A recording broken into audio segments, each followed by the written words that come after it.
आप सभी को सुप्रभात। आज मैं बीए प्रथम वर्ष हिंदी साहित्य द्वितीय भाग में कहानी, आलोचना और मूल्यांकन के प्रतिमान के बारे में पढ़ाऊंगी। इससे पहले आप अच्छी कहानी के सात सूत्र पढ़ चुके हैं। अब आज आप लोगों को कहानी, आलोचना और मूल्यांकन के प्रतिमान के बारे में समझना है। साहित्य के विद्यार्थी को तो कहानी का विश्लेषण और विवेचन, आलोचना और मूल्यांकन भी करना होता है। अभी तक कथानक, पात्र, वातावरण, शैली और उद्देश्य के पंच तत्वों को कहानी, आलोचना का आधार बनाया जाता रहा है और कुछ ऐसा भ्रम फैला है कि इन पंच तत्वों को कहानी, आलोचना का आधार बनाया जाता रहा है और कुछ ऐसा भ्रम फैला है कि इन पंच तत्वों की मात्रा घटा बढ़ाकर कहानी का अवलेह तैयार किया जा सकता है। कभी कभी एक छठवें तत्व, संवाद, को भी इसमें शामिल कर लिया जाता है। कहानी आलोचना की यह पद्धति अब न केवल रूढ़ हो गई है बल्कि यह यांत्रिक भी हो गई है। इसलिए मैंने कहानी आलोचना के अपने सुदीर्घ प्रयत्नों के दौरान कहानी के मूल्यांकन के निम्नलिखित प्रतिमान स्थिर किए हैं, जो यहाँ पे आप नीचे देख सकते हैं। पहला है परिवेश, दूसरा अनुभव संसार, तीसरा भावबोध, चौथा मानवबिंब या मानव परिकल्पना, पांचवा मूल्य, दृष्टि और परिप्रेक्ष्य, छठवां रूप विधान और भाषिक संरचना और सातवां है केंद्रीय अनुभूति। तो यहाँ पे सबसे पहले आपको परिवेश के बारे में समझना है। आरंभ से लेकर आज तक परिवेश की संपृक्ति कहानी की प्रधान विशेषता है। यही कारण है कि मनुष्य की सभ्यता और संस्कृति की जय यात्रा और उसकी सामूहिक और जातीय स्मृतियाँ कहानी में सुरक्षित है। परिवेश का मतलब बाहरी जीवन संगत का विवरण भर नहीं है। इसका मतलब जीवन स्थितियों और समय के यथार्थ के वे प्रभाव हैं जिनसे कहानी की घटना और कार्य व्यापार रूपायित होते हैं। उससे चरित्रों का मनोविज्ञान और कहानी की केंद्रीय अनुभूति होती है। कथा के विकास, चरित्रों की गतिविधियों, कहानीकार की दृष्टि और संवेदना, व्यक्त होने वाले अनुभव और चेतना पर परिवेश का निर्णायक प्रभाव होता है। देश और समाज, युग और काल कहानी के वस्तु शिल्प दोनों को रूपायित करते हैं। किसी भी कहानी में परिवेश की स्थिति निष्क्रिय और उदासीन नहीं होती। हमें यह देखना चाहिए कि परिवेश से कहानी का रिश्ता कितना सक्रिय और द्वंद्वात्मक है। कहानीकार का परिवेश के प्रति प्रतिक्रिया करने का स्वभाव कितना सचेत है, उसकी रचना चेष्टा कितनी उत्तेजित है, परिवेश के प्रति उसकी दृष्टि, संवेदना का स्वरूप कैसा है, परिवेश के प्रभाव को यह कितनी वस्तुपरकता और यथार्थवादी ढंग से देखता, समझता और निरूपित करता है। भौतिक और सामाजिक, राजनीतिक और आर्थिक, ऐतिहासिक और मनोवैज्ञानिक स्थितियों का विवरण प्रस्तुत कर देने मात्र से परिवेश अपनी समग्रता में नहीं उभरता, बल्कि उनके सम्मिलित और समावेशी प्रभाव, एकीकृत चेतना और अवनति बोध से ही परिवेश का अवधारणा मूर्त होती है। अपने सामाजिक परिदृश्य में कहानीकार की नैतिक और मानवीय जिम्मेदारी कितनी सक्रिय है, वह उन घटनाओं की तह में जाकर इनके कारणों, निहित शक्तियों के बारे में कितना जागरूक है, उन्हें वह किस परिप्रेक्ष्य में और किस दृष्टिकोण से देखता और प्रस्तुत करता है, यह भी उतना ही महत्वपूर्ण है। कहानी में अपने युग और समाज की वन्नत और रंगत, उसमें रंगने वाले और उसे जीने वाले आदमी की हालत उभरती है। वह अपने समय और समाज की प्रतिनिधि और प्रतीक ही नहीं, दस्तावेज होती है। सच तो यह है कि देश कालांकित कहानी ही देश कालजयी भी होती है। तो ये था पहला आपका परिवेश। और यहाँ पे अगला है दूसरा, अनुभव संसार। तो कहानी मानवीय अनुभव की पुनः रचना है। मानव अनुभव करता है और उसकी पुनः रचना। कहानी का सारा घटना विन्यास और क्रिया व्यापार उस अनुभव को रूपायित करता है जो कहानीकार का अपना निजी और व्यक्तिगत अनुभव है, जो उसने स्वयं अनुभव किया है। इसलिए किसी भी कहानीकार की श्रेष्ठता की पहचान और परख उनके अनुभव संसार की व्यापकता से होती है। कहानी के अनुभव कहानी के अनुभव संसार की यह विशेषता है कि उसमें व्यक्तिगत अनुभव और सामाजिक अनुभव का द्वैत और द्वित्व नहीं होता। व्यक्तिगत अनुभव जब सामाजिक अनुभव की व्यापकता प्राप्त करते हैं और सामाजिक अनुभव जब व्यक्तिगत अनुभव की विशिष्टता पा लेते हैं, तभी कहानी में व्यक्ति जीवन जगत के अनुभव मानवीय अनुभव की सर्वकालिकता और सार्वजनिकता के स्तर तक उठ पाते हैं। तभी कोई कहानी सब समय सबकी अपनी हो सकती है। परिवेश की संश्लिष्ट और विविध रूपात्मक सघन और तीव्र अनुभूति ही कहानी के अनुभव संसार को रूपायित करती है। कहानी में अनुभव की ईमानदारी और प्रामाणिकता जितनी जरूरी है, उतनी ही जरूरी है उसकी व्यक्तिक सघनता और सामाजिक व्यापकता। आधुनिक कहानी में भोगा हुआ यथार्थ और अनुभव की प्रामाणिकता पर सर्वाधिक जोर दिया जाता है। हमें देखना यह चाहिए कि कहानी में यथार्थ भोग और प्रामाणिक अनुभव कितना संपन्न है। कोई भी कहानी अपने व्यक्तिगत दुखों और तकलीफों का रोना धोना नहीं है। जब तक कि अपने व्यक्तिगत अनुभव और तकलीफ को एक दूसरे की निगाह से देखकर उसे सामाजिक संदर्भ और मानवीय आशय प्रदान नहीं किया जाएगा, तब तक उसकी कोई सार्थकता नहीं होगी। कई बार लेखक कहते हैं कि यह हमारा निजी, वास्तविक और प्रामाणिक अनुभव है, लेकिन पाठक के लिए उसकी सार्थकता तो तभी है जब वह उसकी भी निजी, वास्तविक और प्रामाणिक अनुभव हो या बन जाए। हम आज यह आसानी से देख और समझ सकते हैं कि कोई निजी और व्यक्तिगत अनुभव भी एक बृहत्तर सामाजिक यथार्थ और प्रक्रिया का ही अंग होता है। तो ये था अनुभव संसार। अब आगे यहाँ पे आप देखेंगे भावबोध। तीसरा क्या है? भावबोध। परिवेश से कहानीकार की अंतःक्रिया, ध्यान से समझिएगा। परिवेश से कहानीकार की अंतःक्रिया के परिणाम स्वरूप उसका जो अनुभव संसार निर्मित होता है, उसकी यथावत प्रस्तुति ही काफ़ी नहीं होती। देखना यह भी चाहिए कि कहानी का भावबोध क्या और कैसा है, वह कितना सक्रिय और विधेयतात्मक है। अनुभव से रूपावित कहानी की दृष्टि प्रतिगामी है या प्रगतिशील। भावबोधक का एक रूप तो ये वह है जिसमें जीवन जगत की घटना और स्थिति के प्रति एक उदासीन और निष्क्रिय मन स्थिति होती है, और इससे निस्सहाय नकारात्मक भावबोध रूपायित होता है। उसमें अनुभव की ईमानदारी भी होती है, लेकिन कहानी में इतना ही काफ़ी नहीं है। जब तक कि उसका अनुभव हमें अपने आसपास में चौतरफा स्थितियों के प्रति और स्वयं उस अनुभव के प्रति भी हमें जागरूक और प्रबद्ध नहीं बनाता। गौर से देखें तो हर अनुभव से आदमी कुछ न कुछ तो सीखता ही है, उससे उसके बोध में समृद्धि होती है। इसलिए वे कहानियाँ हमारे लिए महत्वपूर्ण हो जाती हैं, जिनका भावबोध सामाजिक यथार्थ की अंतर्निहित प्रक्रिया से सघन और रचनात्मक रूपांतरण से निर्मित होता है। उसमें एक बौद्धिक प्रवणता होती है। बौद्धिक प्रवणता का मतलब एक ऐसा मानसिक और चेतनागत संतुलन है जो दोनों किस्म के अतिवादों का अतिक्रमण करता है। एक अतिवाद है भावुकता, तो दूसरा अतिवाद है एक निरवेक ठंडापन।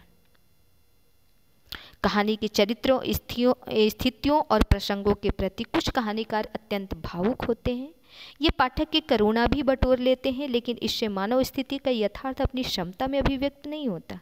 इसलिए चरित्रों, स्थितियों, प्रसंगों और कार्य व्यापार के माध्यम से सामाजिक शक्तियों की अंतःक्रिया, द्वंद्व और संघर्ष की समझ से रूपावित और उजागर होने वाला भावबोध ही कहानी को श्रेष्ठता प्रदान कर सकता है। ऐसा भावबोध यथार्थ की सारी विसंगतियों और अंतर्विरोधों के बावजूद जीवन में विश्वास को दृढ़ करता है, आदमी की गरिमा और सामर्थ्य में भरोसा करता है और मानवीय मूल्यों में हमारी आस्था बढ़ाता है। उसमें एक विकल्प चेतना होती है, वह एक बेहतर दुनिया के निर्माण की संकल्प चेतना से संपन्न होता है। कहानी इस संसार को ज्यों का त्यों चित्रित नहीं करती, वह जीवन को प्रतिबिंबित करने के अपने प्रयास में एक प्रति संसार भी रचती है। कहानी को भावबोध की पहचान इस प्रति संसार से ही हो सकती है। अब यहाँ पे चौथा है मानव बिंब या मानव परिकल्पना। तो यहाँ पे मानव बिंब या मानव परिकल्पना के बारे में आपको समझना है। किसी भी कहानी में परिवेश और अनुभव संसार और दोनों की अंतःक्रिया से निर्मित भावबोध की अभिव्यक्ति के मूर्त रूप होते हैं। वे मनुष्य, वे चरित्र, वे पात्र जिनके जीवन और संघर्ष में हम सबकी दिलचस्पी होती है, उन्हीं में हम अपने और व्यापक मनुष्य के जीवन और संघर्ष की छाया देखते हैं। इस दुनिया की कोई भी घटना, कोई भी स्थिति इसलिए महत्वपूर्ण होती है कि उसके केंद्र में मनुष्य ही होता है। वह मनुष्य से संबंध होती है या उसका असर मनुष्य पर होता है। कहानी में ये घटनाएं और स्थितियां मनुष्यों के माध्यम से व्यक्त होती है। यहाँ तक कि पुरानी कहानियों में आने वाले पशु पक्षी, देवदानव, यक्ष, किन्नर, भूत प्रेत सब मानवीय अनुभव को रूपांतरित करने वाले प्रतीकात्मक बिंब ही हैं। कहानीकार के अनुभव का रूपांतरण भी मानवीय शक्ल से होता है और उससे ही उसकी परिवेश, चेतना और भावबोध का पता चलता है। कहानी का केंद्र वह मानवीय कल्पना है जो उसमें रूपायित होती है।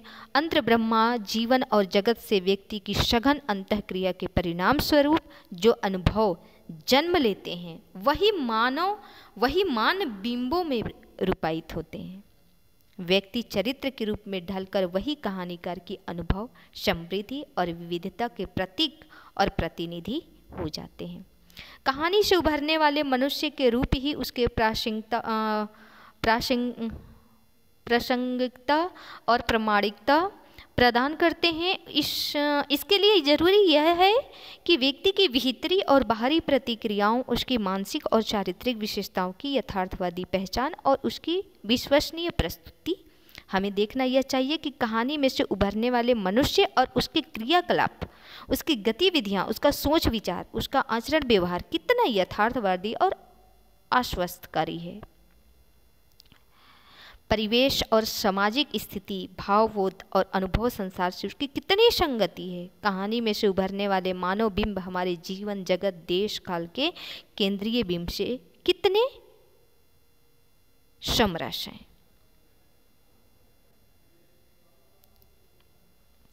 जिस वर्ग और क्षेत्र से वे आते हैं उसे वे किस हद तक कितनी प्रामाणिकता में रूपांतरित करते हैं। मानव बिंबों के रूपायन से वही कहानीकार की रचनात्मक क्षमता और अनुभव समृद्धि का पता चलता है। इसलिए इस बात की पड़ताल की जानी चाहिए कि कहानी में से उभरने वाले व्यक्ति मनुष्य की आंतरिक और ब्रह्मावृत्तियों, उसके मनोविज्ञान के यथार्थ को कितनी गहनता और सूक्ष्मता से प्रस्तुत किया गया है। उसके व्यक्तित्व को रूपांतरित करने वाली मन स्थितियों और चित्तवृत्तियों को कितनी विश्वसनीयता से चित्रित किया गया है। परिवेश और सामाजिक स्थितियों को उसके व्यक्तित्व के निर्माण में क्या भूमिका है। उस व्यक्तित्व की प्रस्तुति में कितनी स्वाभाविकता और सजीवता है और फिर अंततः उसके माध्यम से मनुष्य की गरिमा और सामर्थ्य में कितनी आस्था है।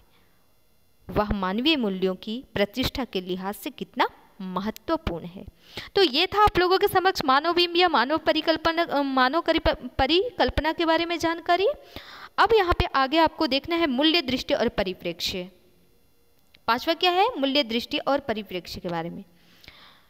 कहानी इस जीवन जगत के अनुभव संसार में से एक प्रति संसार की रचना करती है। अतः यह भी देखा जाना चाहिए कि इस प्रति संसार की रचना के पीछे कहानीकार की कौन सी मूल्य दृष्टि सक्रिय है, उसका परिप्रेक्ष्य क्या है। यह तो समूचा साहित्य ही मानवीयता की सुरक्षा के कार्य में रत एक रचनात्मक चेष्टा है, लेकिन चूंकि कहानी में मनुष्य और उसका परिवेश अन्य विधाओं की तुलना में अधिक मूर्त होकर आता है, अतः उसमें वे दिशाएं और कोण अधिक स्पष्ट होकर उभर सकते हैं, उभारे जाने चाहिए, जिनमें यहाँ मानवीयता पर संकट सबसे अधिक गहरा है। कहानी की रचनात्मक चेष्टा उन सब के खिलाफ होती है जो मनुष्य, उसकी गरिमा, उसकी स्वतंत्रता, उसकी अस्मिता, उसकी समग्रता और पूर्णता के खिलाफ है। उसमें आदमी की चौतरफा आज़ादी के लिए क्रांतिकारी चेतना स्पंदित होनी चाहिए। मनुष्य के परिवेश और समाज में एक क्रांतिकारी परिवर्तन, मनुष्य की मुक्ति, एक बेहतर मानवीय संसार की रचना ही वह परिप्रेक्ष्य है जिसमें लिखी गई कहानियाँ सार्थक होती हैं। वे हमारी चेतना का हिस्सा बन जाती हैं। हम गौर करें तो मनुष्य और समाज की मुक्ति के दो ही रास्ते हैं। एक तो उनकी कमजोरियों, गलतियों, विसंगतियों और अंतर्विरोधों के उद्घाटित कर दिया जाए ताकि उन पर विजय पाई जा सके, और दूसरा मनुष्य को उसकी ताकत और सामर्थ्य का एहसास करा दिया जाए। मनुष्य और समाज के विकास की दिशा में बाधक और प्रतिगामी ताकतों, वृत्तियों और स्थितियों को उजागर करने वाली कहानियाँ मनुष्य की अंतर्निहित ताकत का संकेत करती है। वे एक सकारात्मक, विध्यात्मक, सक्रिय और क्रांतिकारी मूल्य चेतना से संपन्न होती है। कहानी की मूल्य दृष्टि और परिप्रेक्ष्य की पहचान हम उसमें अंतर्निहित जीवन दर्शन, विचारधारा और विश्व दृष्टि से कर सकते हैं। कहानी में जीवन दर्शन और मूल्य वृद्धि वास्तविक अनुभव की आंच में तपकर ही आने चाहिए। उनके आलोक में अनुभव और संवेदना का चरित्र गतिशील और यथार्थवादी होना चाहिए। अनुभव से ही दृष्टि विकसित होती है और दृष्टि से ही उन्हें एक परिप्रेक्ष्य मिलता है। मूल्य दृष्टि और परिप्रेक्ष्य मानवीय अनुभव के संवेदात्मक आघात और आशय से ही जीवंत और प्रासंगिक हो सकते हैं। इस परिप्रेक्ष्य में ही अनुभव अपना अर्थ प्राप्त करते हैं। तो ये था मूल्य दृष्टि और परिप्रेक्ष्य की जानकारी। अब आगे छठवां है रूप, विधान और भाषिक संरचना। यहाँ पे आप देख सकते हैं रूप, विधान और भाषिक संरचना। तो अब यहाँ पे आपको इसके बारे में समझना है। कहानी के रूप विधान का उतना ही महत्व है, कहानी के रूप विधान का उतना ही महत्व है जितना कि उसके कथ्य और अनुभव संसार की। कहानी का आकर्षण ही नहीं, उसकी प्रभाव, अवनति और सार्थकता भी इस पर निर्भर करती है। रूप के लिहाज में कहानी अन्य विधाओं तुलना में अधिक स्वतंत्र और स्वच्छंद होती है। आधुनिक कहानी में तो निबंध और टिप्पणियों, साक्षात्कार और संस्मरणों, रिपोर्टाज और रेखाचित्रों का विन्यास भी घुल मिल गया है। पुराण कथा, दंत कथा, मिथक, विताल कथा, रहस्य और रोमांच, तिलस्म और अयारी, प्रेमाख्यान और लोक कथा, लोक वार्ता और स्वांग, कोपल, कल्पना और फैंटेसी, लघु कथा और लंबी कहानी, औपन्यासिक और ऐतिहासिक दस्तावेज, नाटकीय विन्यास और कैरिकेचर, पैरोडी और अन्योक्ति, दृष्टांत और कथारूपक और सादृश्य, यानी आदि काल से लेकर अब तक की विकास यात्रा में कहानी के अनेक रूप विधान हमें प्राप्त होते हैं। इन सब संरचनात्मक विन्यासों, तंत्रगत संयोजनों और शिल्पगत रूपकारों का समन्वय आधुनिक कहानी में प्राप्त होता है। स्थितियों के नाटकीय विन्यास और मोड़, जीवन क्रियाओं का गहन संघर्ष, पात्रों के वार्तालाप के मूल्य, कथ्य के अर्थचटा और अनुगुंज, उनकी मनोदशों की विविधता, प्रसंगों का आरोह अवरोह और परिणति की ओर अग्रसर केंद्रीय अनुभूति, सब उस रूप विधान के निर्वाह हिस्से हैं जिनके माध्यम से पाठक कहानी की घटनाओं और स्थितियों का महज दर्शक ही नहीं रह जाता बल्कि उसके जीवन अनुभवों में भागीदार भी बन जाता है। कहानी के सफल रूप विधान और सार्थक निर्वाह की यह शर्त है कि वह पाठक की गहरी तालीनता और सक्रिय हिस्सेदारी ले सके, उससे प्रभाव की समग्रता, तीव्रता और अवनति अर्जित की जा सके, उसमें प्रसंग और घटनाएं, चरित्र गतियाँ और यथार्थ स्थितियाँ, कलात्मक तनाव और रचनात्मक संतुलन ये अनुस्यूत हो।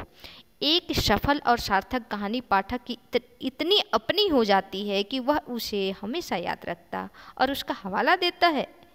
वह उसके अनुभव और चेतना, दृष्टि और विवेक का अंग हो जाती है।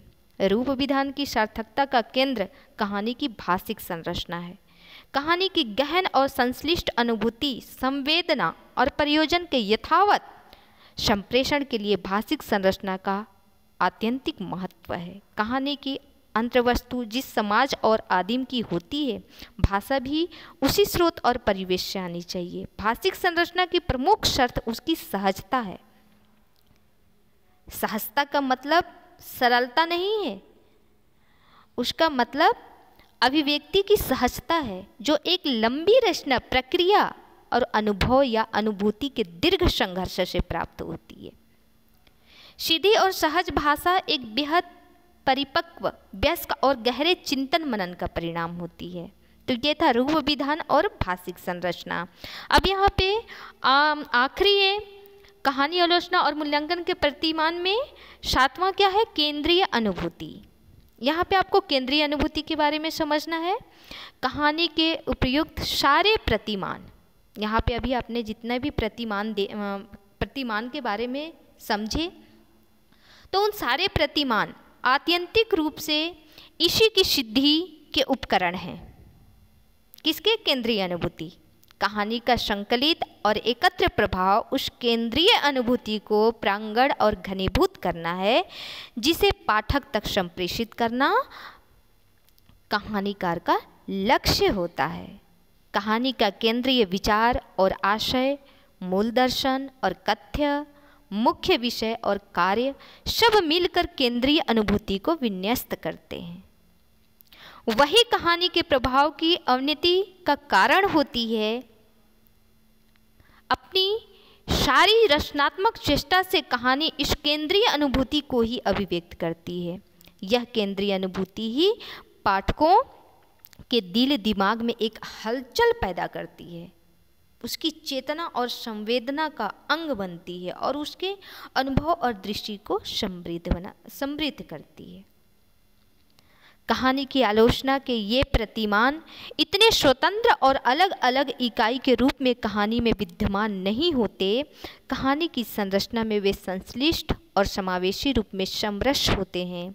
कहानी की कलात्मक सार्थकता की शर्त ही यह है कि उसमें ये सब कितनी रचनात्मक अवनति और संश्लेष प्राप्त कर सके हैं।